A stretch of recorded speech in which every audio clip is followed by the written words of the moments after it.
हसन बख्शी साहब कह रहे हैं कि जी इसको कराची को वेंटिलेटर पे लगाने पे या उसको ऑक्सीजन पे लगाने पे मौजूदा हुकूमत से पहले भी जो हुकूमतें थी और 25 साल पहले प्लानिंग हुई, उस वक्त तो MQM की हुकूमत, MQM और कराची के अंदर जो लाचे सियासत होती रही, तो क्या इसको बर्बाद करने में MQM का भी हाथ है कोई? देखें, कुछ चीज़ें तारीख में होती हैं और ये एक हकीकत है कि ब्यूरोक्रेसी का, मैंने आपको शुरू में इंटरव्यू बताया था कि हर किसी का अपना अपना रोल था कि इस शहर का ये हाल करने में। लेकिन ये शहर में इतनी क्वालिटी है कि आज तक ये शहर इतनी मुसीबतों के बाद, जहाँ सेवरेज का निज़ाम नहीं है, जहाँ रोड नहीं है, जहाँ इंफ्रास्ट्रक्चर तबाह है, लॉ एंड ऑर्डर क्या हाल है, और फिर भी ये ज़ख्मी शहर कराची आपके मुल्क को 65% रेवेन्यू देता है। दे रहा है, बिल्कुल दे रहा है। और सिंध में मैं तो बोलता हूँ 99.5 दे समथिंग दे रहा है। ये इस ज़ख्मी कराची का हाल है।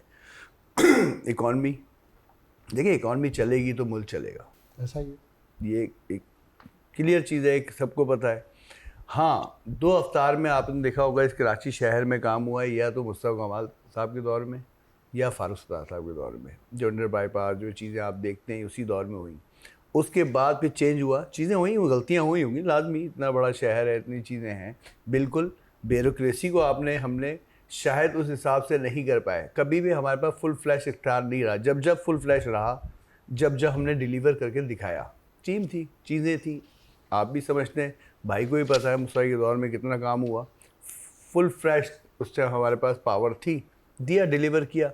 उसके बाद जो हुआ वो आपने देखा, बहुत तेज़ी से तबाही तो थी, लेकिन बहुत तेज़ी से जो ये 18 सालों में तबाही की स्पीड बढ़ी, ये टर्बो लगा, तो उस पे आज आप देख लें। लेकिन देखें, मैं ये समझता हूँ कि अगर अहल होती सिंध गवर्नमेंट, तो आज FWO रोडें नहीं बना रहा होता।